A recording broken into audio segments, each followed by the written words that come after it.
Hi hello guys, இன்றைக்கி big பாஸில் மதிய நிலவரப்படி இன்றைக்கி லாஸ்ட் ஓட்டிங், அதாவது இன்றைக்கி லாஸ்ட்டாக யார் இருக்கா அப்படின்னா நம்ம ஆதிரை தான். அதாவது ஆல்ரெடி பிக் பாஸ் வீட்டுக்குள்ளே இருந்தவங்க இருந்துட்டு அதுக்கப்புறம் பிக் பாஸ் விட்டு வெளியே போயிட்டாங்க.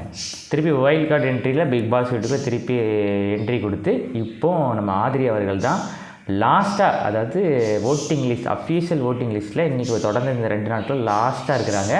ஆனால் லாஸ்ட் டே கூட கொஞ்சம் சேஞ்சஸ் ஆகும். இவங்களுடைய பெர்ஃபார்மன்ஸ்லாம் பார்த்து மக்கள் ஓட்டிங் பண்ணுவாங்க. ஆனால் இப்போதைக்கு மதிய நிலவரப்படி, இன்றைய மதிய நிலவரப்படி நம்ம ஆதிரை அவர்கள் தான் லாஸ்ட் இடத்துல இருக்கிறாங்க. ஸோ அதுவே எனக்கு கொஞ்சம் கஷ்டமாக தான் இருக்குது. நம்ம லாஸ்ட் இடத்துல ஓட்டிங் லிஸ்ட்டில் அவங்க இருக்கிறது எப்படி சொல்லணும்னா, வைல்ட் கார்டு என்ட்ரியில் வந்திருக்காங்க, பிக் பாஸ் வீட்டில் நடக்க சொல்லி வெளியில் போய் அவங்க வியூ பண்ணியிருப்பாங்க, திருப்பி வைல்ட் கார்டு என்ட்ரியில் கொடுத்து இப்போ அவங்களுடைய பெர்ஃபார்மன்ஸும் நல்லா இருந்திருக்கணும். ஆனால் அவங்க இன்னும் சைலண்ட்டாக இருக்கிறாங்க. ஸ்டார்டிங்லலாம் பயங்கரமாக கோவப்படுவாங்க மரோரா அவர்கள்.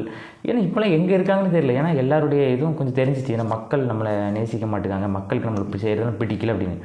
பார்வதி அவர்கள் மட்டும் நீங்கள் என்ன பண்ணாலும் பரவாயில்ல அந்த மாதிரி சொல்லிகிட்டு இருக்கிறாங்க. ஸோ இப்போதைக்கு லாஸ்ட் இடத்துல நம்ம ஆதிரை அவர்கள் தான் இருக்கிறாங்க. ஸோ மதிய நிலவரப்படி லாஸ்ட் இடத்துல இருக்கிறாங்க. இனி வரக்கூடிய இதில் எப்படிலாம் சேஞ்சஸ் ஆகும், ஸோ அதை நம்ம வெயிட் பண்ணி தான் பார்க்கலாம்.